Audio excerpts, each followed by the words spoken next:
justo es una continuidad de todas las sesiones que estamos teniendo en la práctica, ¿no? Habíamos realizado toda la parte que es, ¿no?, la parte intraperitoneal. Ya ustedes en sus meses han realizado, pues, ¿no?, hígado, un órgano intraperitoneal. Yo, por ejemplo, comparte tanto intraperitoneal como retroperitoneal, ¿no? Por ahí el duodeno, ¿no? Páncreas, ¿no?, sobre todo la parte de la cola, páncreas. Son elementos, ¿no?, que digamos tienen esa tendencia de compartir ambos espacios. Ahora, lo importante de recordar siempre que el espacio, ¿no?, sobre todo el retroperitoneal, siempre es un espacio virtual, ¿no? ¿Y cuándo se hace real? Cuando hay un contenido, ¿no? Puede ser sangre, puede ser linfa, tal vez, ¿no? Que se entienda que de repente no de un espacio que era virtual, ¿no?, un espacio que estaba dosado, se hace real por un contenido, ¿no? Generalmente nosotros, o lo más habitual que tenemos, ¿no?, cuando evaluamos a un paciente, siempre pensamos en el retroperitoneo. Por ejemplo, ¿no?, si les traigo un caso clínico, ¿no?, un señor de repente que se cae de un tercer piso, los famosos pintores, ¿no?, que se encargan de digamos, remozar lo que es la parte de las casas, ¿no? Pero a veces esos pintores pues no usan sus arneses, sus elementos de seguridad, o utilizan sus cordones de vida, algo así, ¿no? No sé si hay un bombero de acá. ¿Hay un bombero?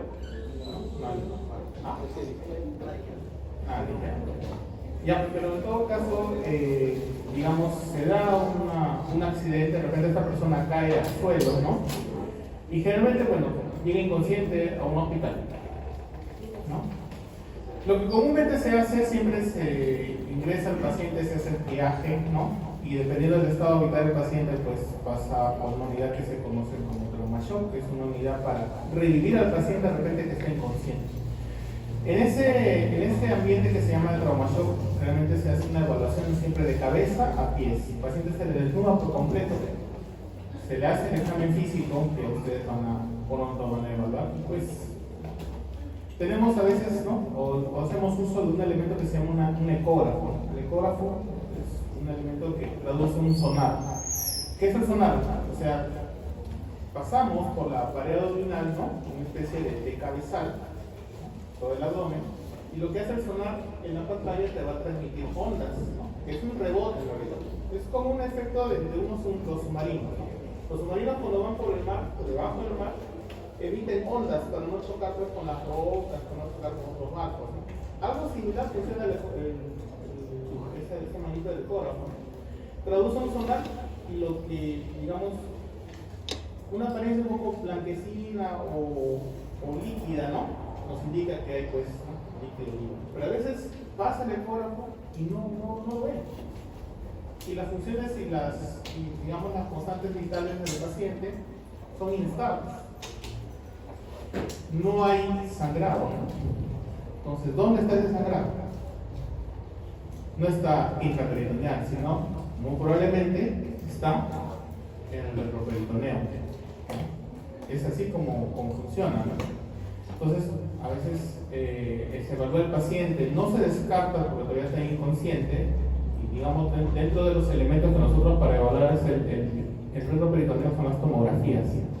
Y es ahí donde a veces ya se evalúa o se magnifica, ¿no?, la presencia de líquido, o si de repente se es un poco más preciso, hasta de repente ruptura de la aorta, en fin. Son cuestiones que uno va evaluando de acuerdo a lo que nosotros estamos aprendiendo, ¿no?, que es la parte aplicativa. Entonces, entender siempre que el retroperitoneal es una parte que generalmente es virtual, ¿no? ¿Y qué encontramos, no? Los grandes vasos, como ven ahí, ¿no?, la cava, la aorta. Específicamente,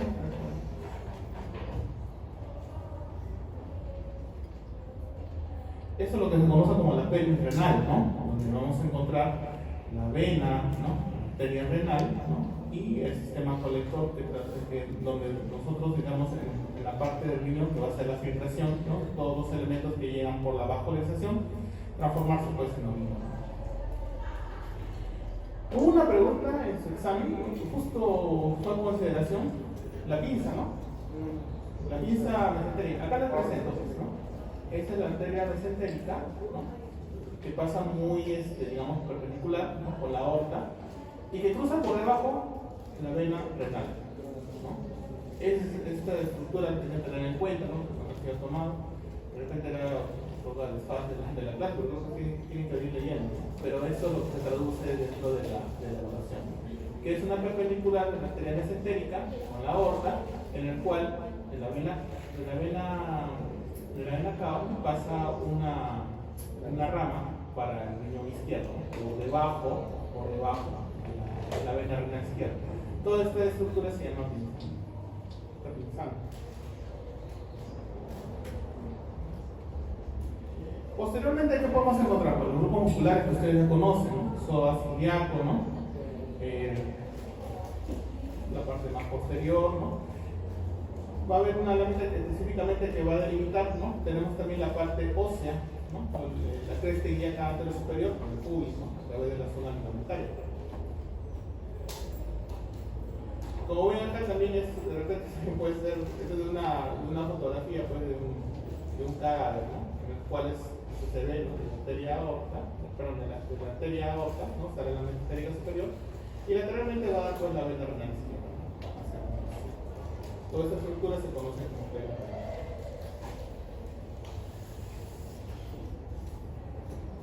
Bueno, son imágenes, ¿no? Que de repente son tomadas, ¿no? para poder detallar esas estructuras.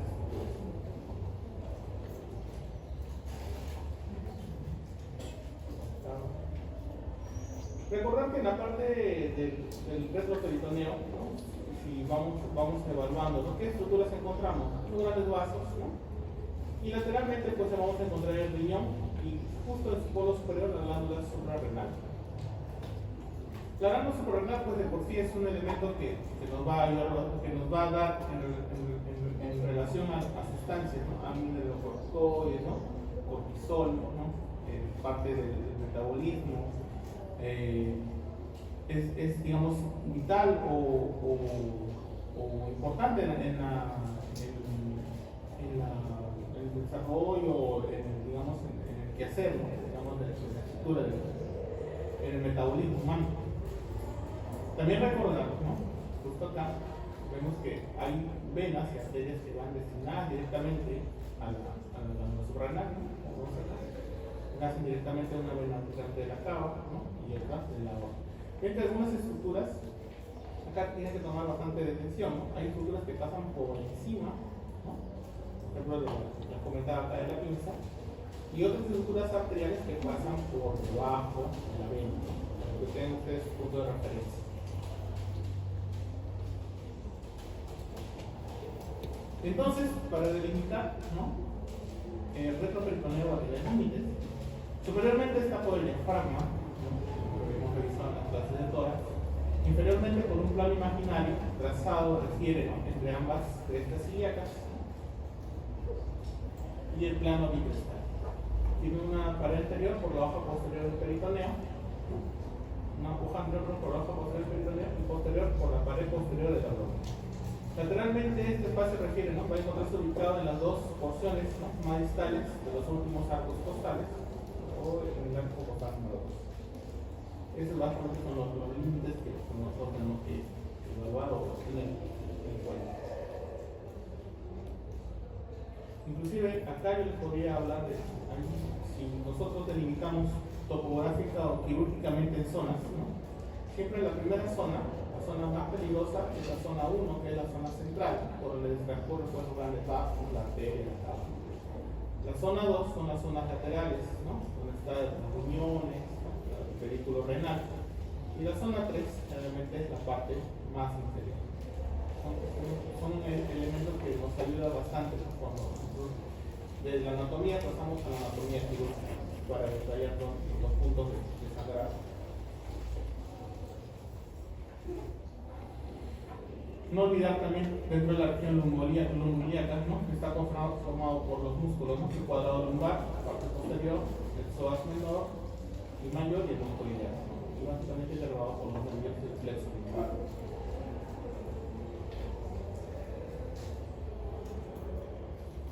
Entonces vemos el plexo lumbar, ¿no? A nivel del hueso ilíaco bajo el músculo ilíaco. Muy superficialmente pues están los ilipogástridos, ¿no? El tuétano femoral. Básicamente son los que van a dar bastante la inervación, ¿no? Salen de la parte posterior hacia la cara anterior del músculo.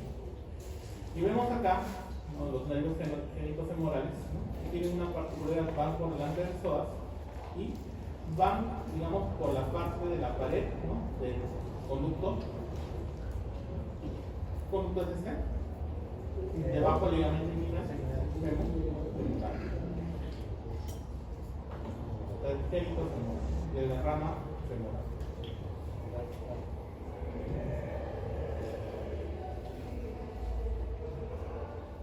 Teniendo en cuenta siempre, ¿no?, que de la espina ilíaca superior hacia el pubis va el ligamento inguinal, ¿no? Por debajo vamos a encontrar el orificio femoral, ¿no? Básicamente esto es el bajo, ¿no?, la vena, arteria y nervio, ¿no? Hay un elemento pues que divide ambas estructuras de la vena, que es el líquido peritoneal, ¿no?, que digamos dentro de los repartos. Muy por debajo encontramos las arterias femorales. Y de acuerdo al conducto inguinal, pues las cenas directas o indirectas, que creo que ya hemos estado realizando bastante.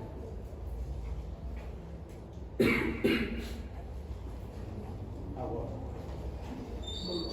No, no es todo bien, digo. No, en realidad esto es un rezago del COVID. Siempre cuando hablo mucho, tengo que hablar agua. Ya. Entonces estábamos viendo, ¿no?, qué órganos encontramos justo en la parte peritoneal. Entonces, siempre pensar en los grandes vasos, ¿no? Digamos, esos son los más limitantes, que son los de mayor, digamos, importancia, ¿no?, que es la aorta abdominal, la cava inferior, grupos linfonodales, los linfonodos, linfonodos, cadenas simpáticas y nervios. Tenemos también glándulas suprarrenales, los riñones, uréteres, páncreas, duodeno. Bueno, y eso se comenté, ¿no? El páncreas generalmente la porción de la cabeza y el cuerpo. Generalmente la cola es más intraperitoneal. La cola, ¿por qué va directamente relacionado? Generalmente con el ilio esplénico, ¿no? Si uno sigue la cola del páncreas, directamente va hasta el ilio esplénico, el ilio del vaso. El duodeno es colon ascendente y descendente, ¿no? A veces son parte de lo que interno.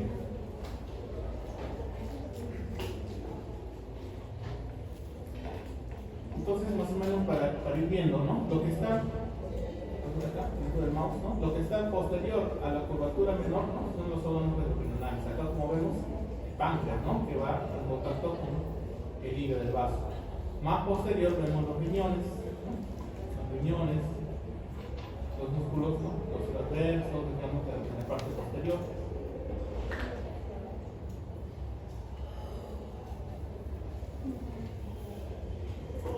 El duodeno también recordar que va a tener una porción que es intraperitoneal, que es la primera. La segunda, tercera y cuarta, ¿no?, va a ser retroperitoneal.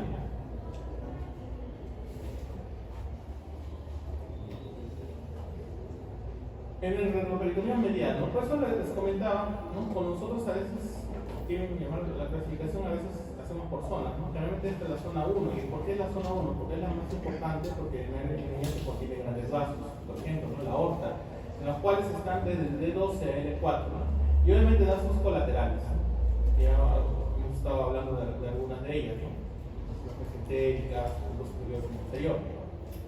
Tenemos también la vena cava inferior con sus afluentes, ¿no?, los troncos linfáticos, los aórticos, el conducto torácico. Hay un elemento que se conoce como la cisterna Piquet, ¿no?, que es a nivel de N2, y los nervios simpáticos lumbares, el plexo solar, los ganglios aórticos y la perocava. Anoten bien el plexo solar, porque eso justo vamos a tratar de verlo un poco más a detalle de repente en el seminario. La importancia de la inervación o de las fibras que llegan al plexo solar, un poco de detalle para que ustedes vean o fijen, ¿no?, en relación a la inervación, ¿no?, parietal y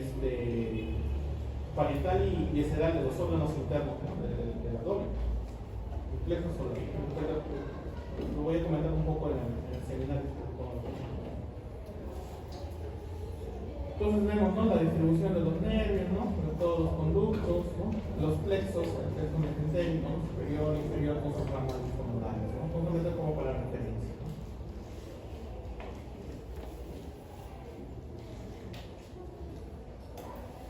Más posteriormente tenemos la aorta abdominal, ¿no?, que ingresa a través del hiato aórtico, ¿no?, a través, o como punto de referencia es el T2. Y a nivel de la bifurcación de L4 se invierte, ¿no?, en llagas comunes, las relaciones, ¿no?, anterior generalmente está por el cuerpo del páncreas, ¿no?, el duodeno, la raíz del mesenterio, el plexo celíaco y el cono. Posteriormente está dado por la columna lumbar, ¿no?, como el anterior. Lateral a la derecha, bueno, tenemos la vena cava inferior que debe estar por esta zona, y lateral izquierda, el riñón izquierdo y la suprarrenal izquierda. En condiciones, digamos, de ir adelantando un poco, ¿ustedes qué consideran? ¿El riñón derecho es más superior que el izquierdo o el izquierdo es más superior que el derecho? ¿O ambos riñones son izquierdo? Izquierdo. ¿Y por qué?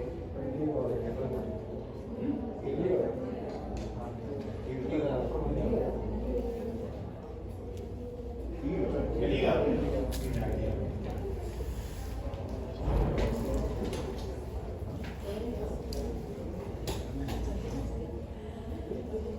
Dentro de las ramas del abdomen, ¿no?, las ramas de la aorta abdominal, perdón, tenemos ramas parietales que van para hacia las zonas diafragmáticas superiores, lumbares, sacras medias. Las ramas viscerales anteriores tenemos el tronco celíaco, que es a nivel de T12, que ya hemos estado revisando.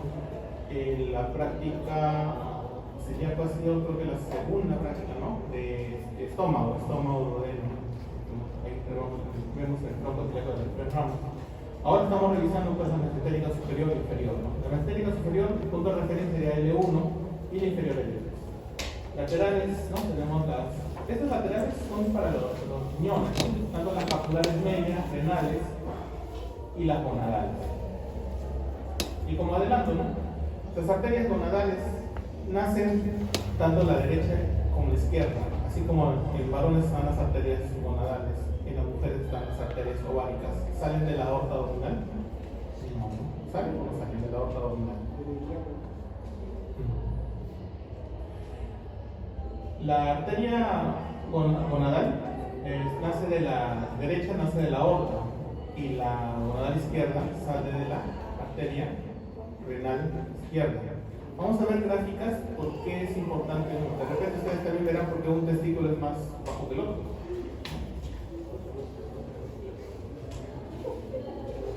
Ahí estamos.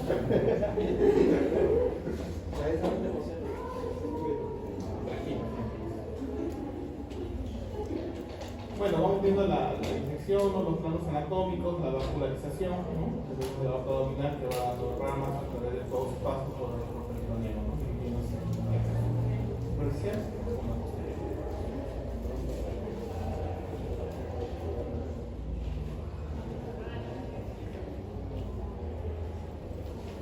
hablamos de la aorta y ahora pasamos a la cava, que es otro gran vaso, ¿no?, que es de origen de L5 de la confluencia de las venas ilíacas, ¿no?, comunes. Las afluentes son las venas lumbares, como ven acá, ¿no?, la vena gonadal derecha, las venas renales, las venas suprarrenal derecha, diafragmáticas inferiores y venas hepáticas. Realmente las ramas, ¿no?, nace pues la mesentérica superior, ya ustedes nunca se van a olvidar de que era la pinza, y más posterior, ¿no?, esa es la mesentérica inferior. Más, digamos, entre ambas arterias, por ahí van a ser la arteria, ¿no?, gonadal derecha. En este caso de la vena, ¿no?, también va directamente a drenar a la vena cava en el lado derecho, y en el lado izquierdo va a drenar a la vena renal izquierda. Más adelante hay una gráfica para que vayan fijando de repente la diferencia. Acá está.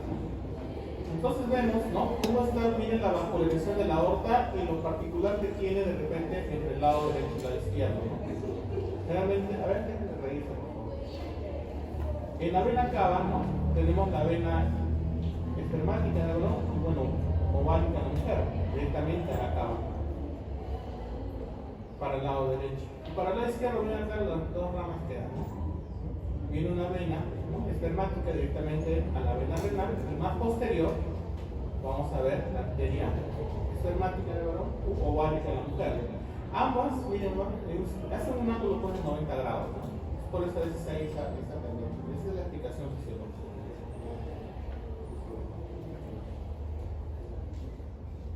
Para más detalle.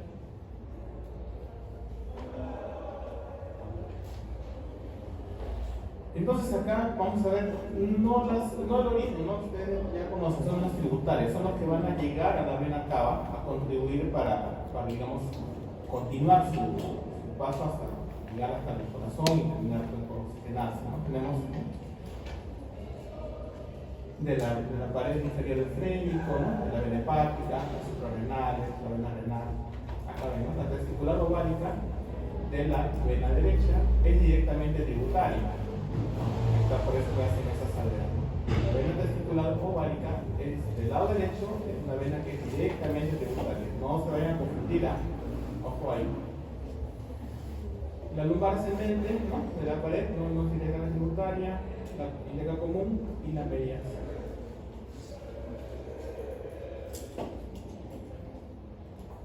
Acá vemos la vena renal para el lado izquierdo y la vena gonadal.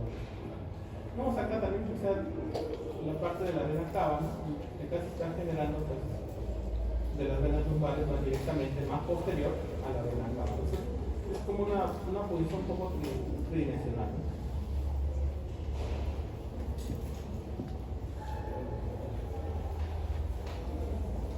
Cuando hablamos de linfonodos son grupos, ¿no?, ganglionares.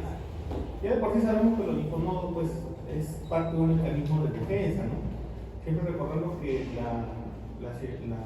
tanto la parte o la circulación hepática en sí, ¿no?, desde los intestinos hasta que llega al hígado, se generan bastantes toxinas, sustancias de desecho, ¿no?, elementos muy patógenos tal vez, ¿no? Y siempre se requiere pues un elemento o algo que controle o vigile, digamos, ¿no?, o desacelere un proceso infeccioso o controle, ¿no? Mucho de ello, para canalizar ello, está pues este sistema linfonodal, ¿no?, que va incluido por canales, ¿no?, y a su vez por ganglios. Entonces tenemos los linfonodos, por ejemplo, los laterocolumbares, ¿no?, de la extremidad inferior, los aferentes sobre todo, ¿no?, de la extremidad inferior, la pelvis, la pared posterior y el órgano retroperitoneal. Y los eferentes de los troncos nodales son los lateroórticos y los preórticos laterales, ¿no?, los linfonodos celíacos, ¿no?, linfonodos mesentéricos superiores y linfonodos mesentéricos posteriores.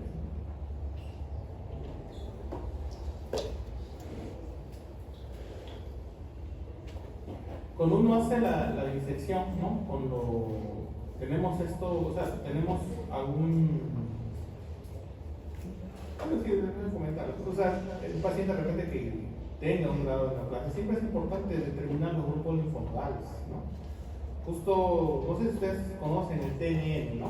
TNM, que es una particularidad de nosotros para poder estadificar el cáncer, ¿no? Una cosa es el cáncer que esté, por ejemplo, tenemos un cáncer de riñón dentro del parénquima, ¿no?, que se estadifica, tiene sus criterios de estadificación, que sería el T, ¿no? N debería ser los nódulos linfáticos que está tomado, o sea, digamos, a nivel de la periferia, ¿no?, del órgano, del riñón.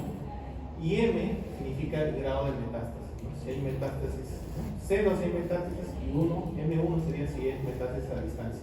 Es por eso la importancia, ¿no?, de saber, en primer lugar, ¿no?, dónde reconocer o dónde ubicar los grupos linfonodales, ¿no? Por ejemplo, ¿no?, a nivel de la ilíaca, ¿no?, ilíaca común, los preaórticos, ¿no?, anteriormente, los aórticos laterales, ¿no?, que es un poco por debajo de la vena renal, los frénicos inferiores, retrocava, ¿no?, o lumbar intermedio. Bueno, ustedes dirán de repente, en imagen puede ser, ¿no?, o sea, a veces puede ser imperceptible. Obviamente, si el paciente no tiene ninguna molestia o no es tributario de una cirugía, pues a veces los grupos linfonodales en tamaño son como lentejas, digamos, ¿no?, o sea, son pequeños.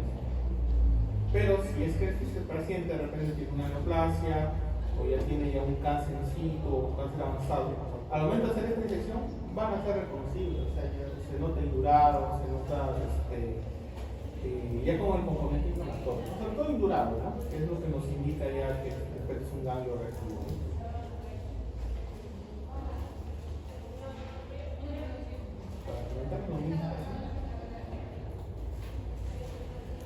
Así como tenemos la irrigación, hemos revisado un poco la presión arterial, la venosa, ¿no? El sistema de defensa, el sistema linfático, con sus grupos ganglionares. También tenemos restos nerviosos, ¿no?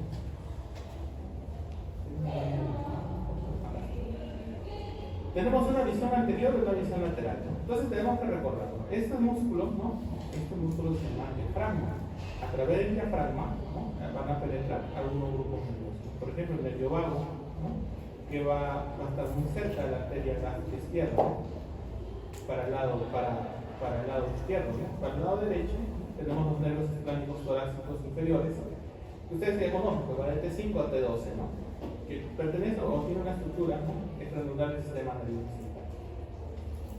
El sistema nervioso simpático de por sí es un sistema, ¿no? ¿Es un sistema de defensa o es un sistema de repente que frena el estrés? ¿Cómo lo entienden ustedes?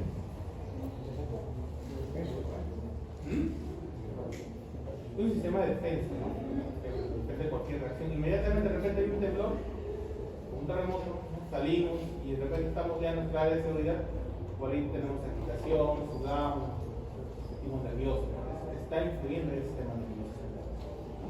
Después de viene la calma, ¿no? Y entonces el sistema parasimpático interviene, lo que estábamos en taquicardia, pasamos a una normotensión. Más o menos tenemos que tener en cuenta esto. Igual, ¿no? Este sistema pues va a generar, ¿no? El sistema simpático, entonces, ¿qué generaría a nivel de la estructura digestiva? Aumenta el peristaltismo, ¿no? Aumenta la secreción de moco, ¿no? Aumenta la vascularización. De repente comemos mucho, por eso nos sentimos, no sé, ustedes de repente les pasa, comen al mediodía y no se tocan. Y a las 2-3 horas de repente sienten sueño, sienten cansancio, aparte de que la famosa marea alcalina. Obviamente hay una mayor irrigación, ¿no? Hay mayor vasodilatación, hay gasto de energía. Mucho de ello tiene que ver el sistema simpático. Entonces vemos que debajo del diafragma se van a generar, ¿no? Un plexo celíaco, que está muy común a la arteria hepática común, ¿no? Muy cerca. El ganglio aórtico renal, cerca de la arteria renal. El ganglio mesentérico superior y el ganglio aórtico renal. Esto, digamos, en la visión anterior, una visión atómica. Y a nivel lateral, ¿no? Los nervios esplánicos torácicos inferiores, ya habíamos visto que pasan, ¿no? A través del diafragma. Tenemos los nervios, el esplánico mayor y el esplánico menor, que van a ir directamente con sus fibras hacia el plexo celíaco, que está muy cerca del tronco cerebral. Luego de ello también tenemos el ganglio mesentérico superior y el ganglio aórtico renal.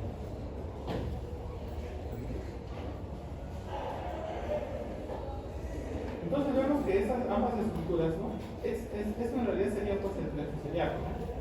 Vemos, ¿no? Que al momento de una actividad se va a desencadenar pues señales o elementos para activarlo.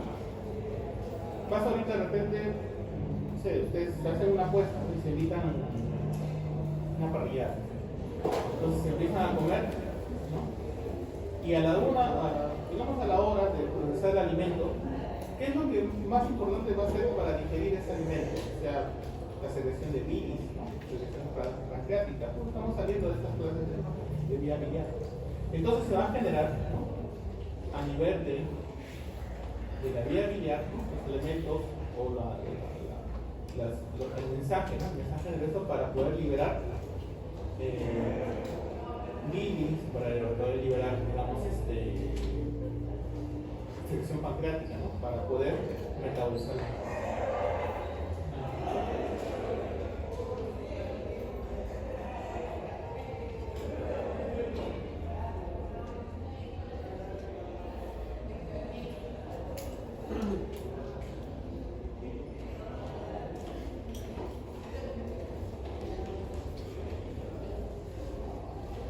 Tenemos también para el vaso, el técnico, para el páncreas, ¿no? Juntos se generan pues, reacciones de acuerdo a la necesidad, ¿no?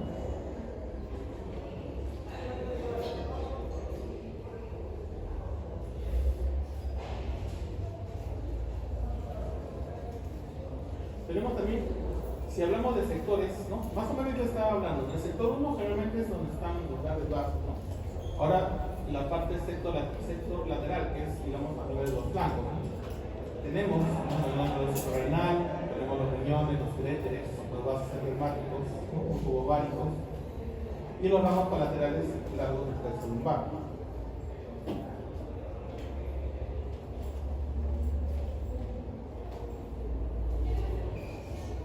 Para describir un poco, ¿no? Algo les estaba adelantando, sobre todo las glándulas suprarrenales, ¿no?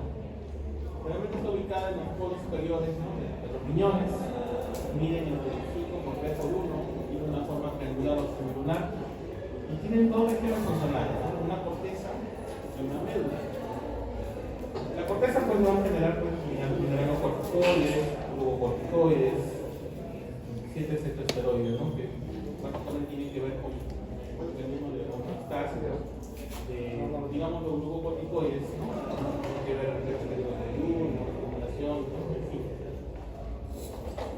Y la médula, ¿no? Básicamente es uno de los transmisores, ¿no? La adrenalina y la adrenalina.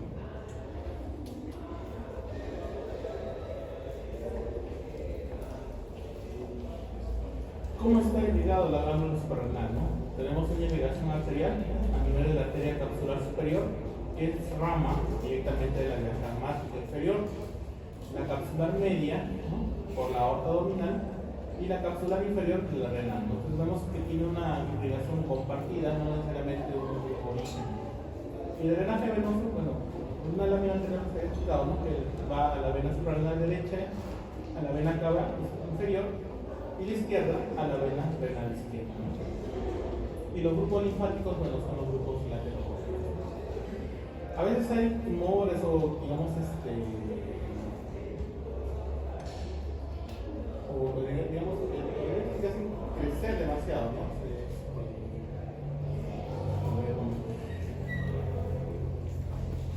O sustancias andrógenas, a veces hay tumores por hipersecreción de mineralocorticoides, ¿no? A veces es incompatible o genera muchos, digamos, comorbilidades o alteraciones, ¿no? Imagínense vivir en un estado de digamos, hiperglicemia, o sea, sin control de la glucosa adecuada. Mucho tiene que ver a veces con tumores hipersecretores en esta zona, ¿no? Entonces, al momento de nosotros, o al momento de hacerse la intervención, siempre se procura o se tiene en cuenta los reparos sobre todo materiales.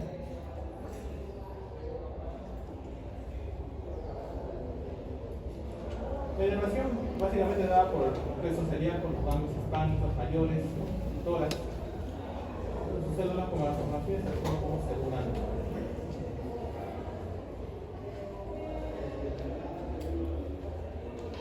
Más posterior pues tenemos el riñón, ¿no? Que ya hemos hablado un poco, ¿no? Es encargado de la eliminación de sustancias de desecho, el metabolismo del agua, el metabolismo renal, la regulación de la presión arterial, la síntesis del eritropoyetina, ¿no? Básicamente para la generación de glóbulos rojos, y está generalmente ubicado en el retroperitoneal lateral.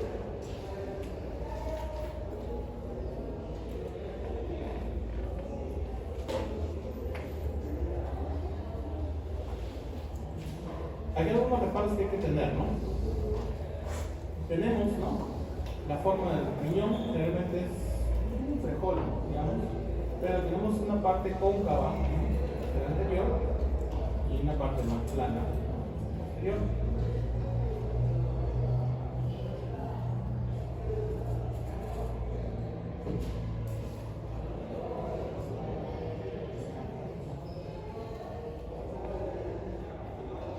¿Cuánto mide? De 11 a 12 a 100 por 3, ¿no? Y tiene dos polos, superior e inferior, y dos bordes lateral y medial. Bueno, dos caras también anterior y posterior. Entonces, nosotros cuando queremos hacer una proyección, así como hemos visto las proyecciones del estómago, a nivel de la pared exterior, la proyección del hígado también, ¿no?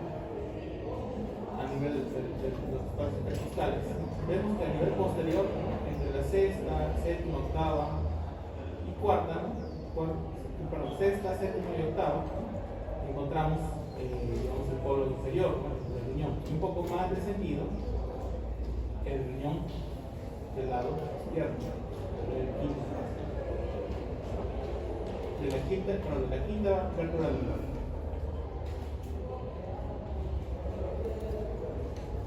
Proyecciones, el riñón derecho es un poco más elevado, ¿no? Perdón, el riñón derecho es un poco más bajo, de T12 a L3, y el riñón izquierdo de T11 a L12. Nosotros cuando se evalúa, digamos, se tiene en cuenta cómo podemos determinar si hay una dolencia. Realmente al paciente lo ponemos semisentado, se le hace golpes posteriores. Muchas veces, ya ustedes saben que a veces la infección urinaria es más frecuente pues, en las mujeres, ¿no? Realmente termina en ictus o en nefritis. Y a veces el tema para poder evaluar, ¿no? con mayor precisión siempre es a nivel posterior, no es anterior. Cuando uno busca puntos dolorosos siempre es posterior. Y mucho tiene que ver la referencia anatómica.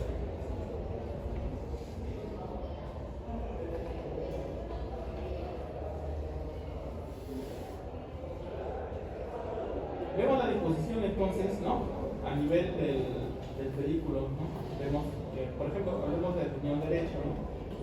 Vemos primero la arteria, no, pero la vena renal, más medial, la arteria renal un poco más superior, pero por detrás, y hacia inferior, la pelvis del uretra, ¿no? Que va directamente hacia como órgano, digamos, transmisión de la última del tejido. A nivel izquierdo, ¿no? Igual tenemos la más anterior, la vena, un poquito más medial, ¿no? Casi en el mismo límite de la arteria, y inferior, la pelvis renal como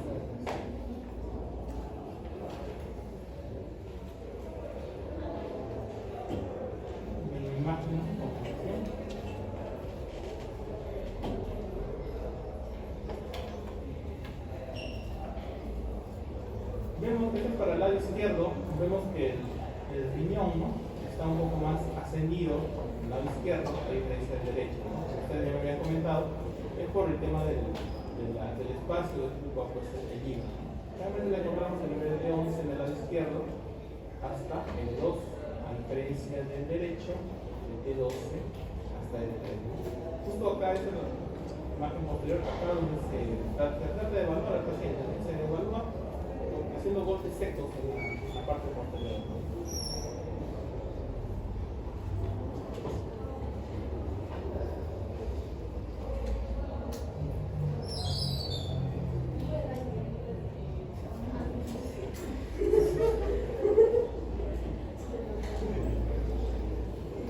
El riñón de por sí no va a estar, digamos, no solamente va a estar fijado pues, estamos viendo por su vehículo, ¿no? Sino vamos a tener elementos de fijación. Entonces, tenemos, ¿no? la hoja posterior, ¿no? Del riñón, pero la fase renal que va a tener la hoja posterior y la hoja anterior. Vamos a tener también más anterior el peritoneo prerrenal que lo va a recubrir.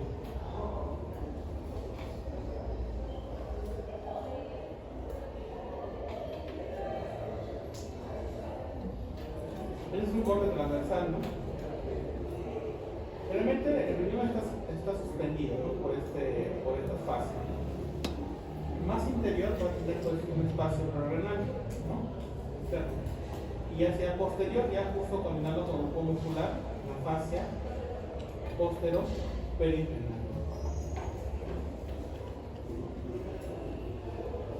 Son como parte del elemento de fijación. Ahora, esta es una celda, ¿no?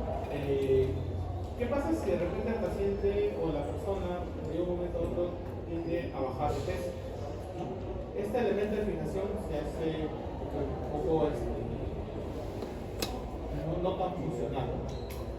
O sea, de lo que estaba sostenido ya no hay un elemento que pueda darle esa estabilidad. Y a veces son pacientes que lo que estaba fijado, digamos, por ejemplo, esta pared está pegado, ¿no?, a la pared, tiende a caer, que se llama tosis renal. Tosis renal se produce a veces en los pacientes que rápidamente bajan de peso, a veces por una enfermedad específica o infección, y eso también trae consigo por problemas renales. No se genera, digamos, una orientación anatómica para poder de la iluminación.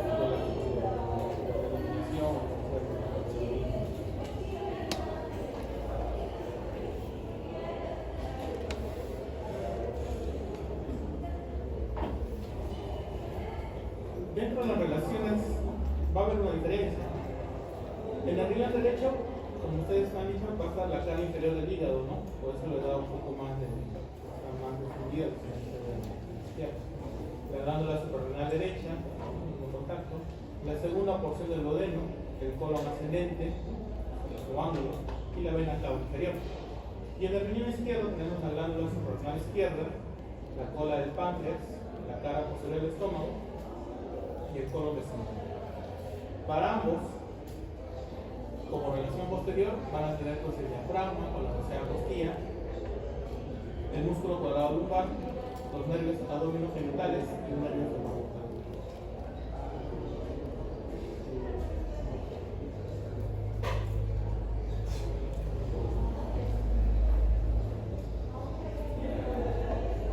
Vemos las relaciones de la glándula suprarrenal, posteriores y superiores al diafragma, inferior cordillera lateral, psoas, cuadrado lumbar, y la ponderosa del músculo transversal.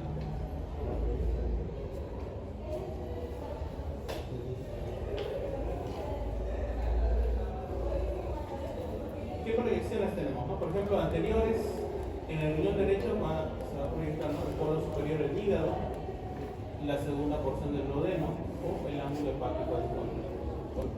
En el riñón izquierdo, el polo superior, base y curvatura mayor del estómago, cola del páncreas, el ángulo esplénico y el colon distal.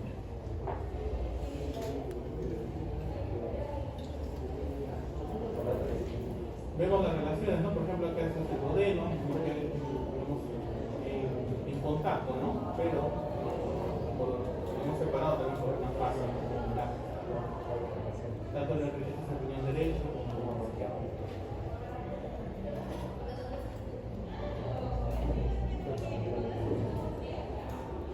Ahí vamos a hablar un poco de la fascia, ¿no? Tenemos la fascia renal con su hoja anterior y posterior, que delimita los espacios renales al espacio perirenal y pararrenal. Y como medio de fijación, ya vamos a hablar un poco del hilio renal, la misma presión intraabdominal y la fascia renal. ¿Cuánto es la presión intraabdominal normal en el abdomen?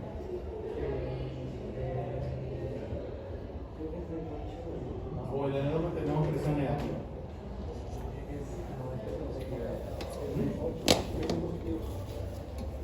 Es de 0 a 5. 0 a 5. Presión negativa por una cuestión de ventilación. No es que nosotros, o sea, tenemos una herida, ingresa el aire, ¿no? O sea, jala aire hacia adentro, ¿no? Es así, ¿no? Realmente la presión es de 0 a 5. Cuando sobrepasa la presión, digamos, más de 20, más de 15, más de 20 o 25, ya es una patología que se conoce como síndrome de hipertensión intraabdominal.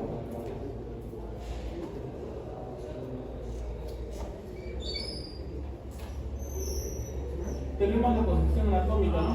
Primero la cápsula, que es donde está envuelto el riñón, la corteza, la columna renal. Estas son las columnas renales de aquí.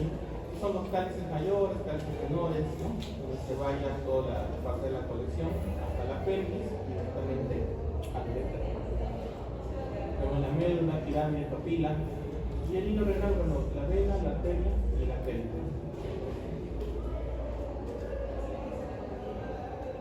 Esto un poco tiene que ver ya con el sistema de filtración del riñón, ¿no? Las arterias aferentes, ¿no? Los glomérulos, ¿no? en los cuales se puede jalar el mayor porcentaje de agua, mayor porcentaje de sodio o de elementos que son importantes para mantener la homeostasis.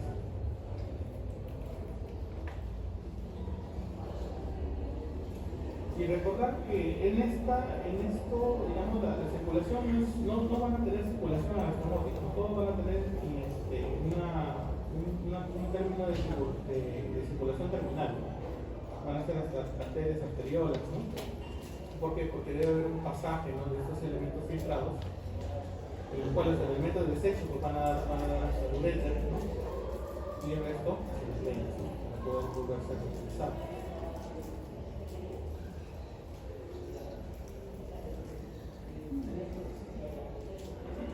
Tenemos una segmentación renal, ¿no? Y eso lo definimos, digamos, en posición anatómica, ¿no? Tenemos una posición apical, en posición anatómica, antero superior, antero inferior y inferior. Y a nivel posterior solamente vamos a definir tres zonas, ¿no? El apical, el inferior y la zona posterior.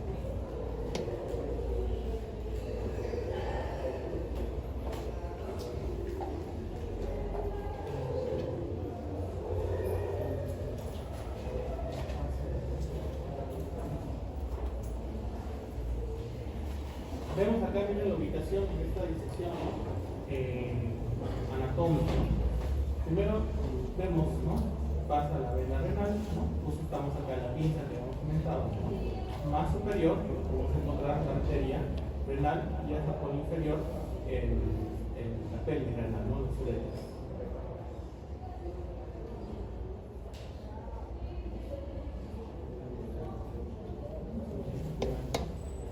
Una división, digamos, acá es donde se ve, ¿no?, por áreas, ¿no?, donde van a llegar a ser los cálices mayores para llegar a la pelvis, ¿no?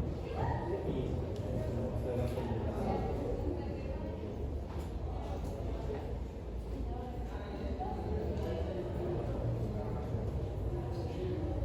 los cálices mayores, ¿no?, la pelvis renal, hacia los órganos.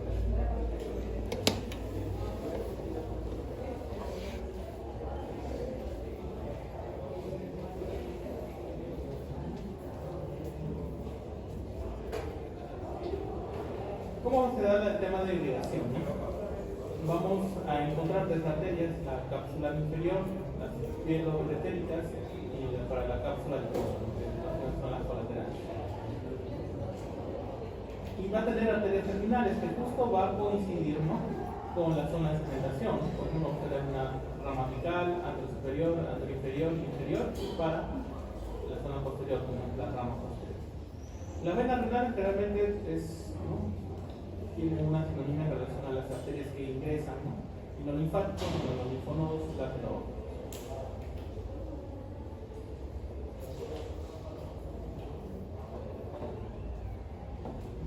¿No?, que va hacia cada segmento apical, anterior, medial, inferior y hacia más, ¿no?, dentro de la rama que se va a hacer. Vamos a hacer una visión dimensional que va a tener.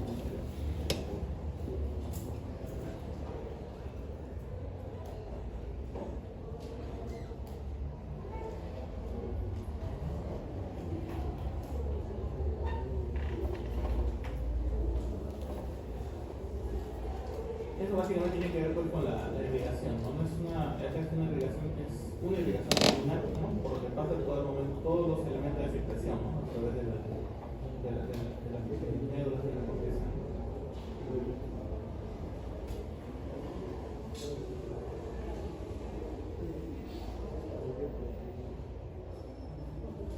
La inervación básicamente dada por el verso renal, ¿no?, a través de su rama simpática y parasimpática, y los aferentes del nervio simpático.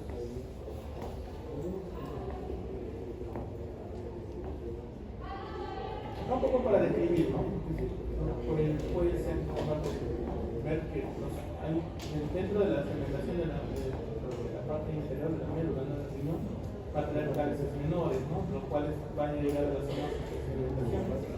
También los cálices mayores y todo va a drenar hacia la pelvis.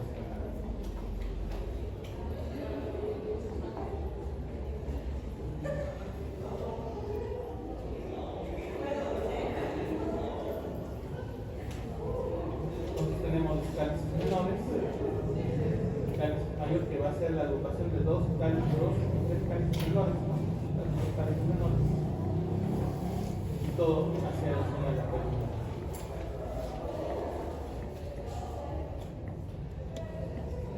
El uréter de por sí es la continuación, ¿no? En todo caso, del sistema urinario, ¿no? Mide de 6 a 30 centímetros. Se divide en 4 porciones: una porción abdominal lumbar, ilíaca, pelviana y vesico-parietal. Esto puede llegar hacia la zona que se conoce trígono vesical.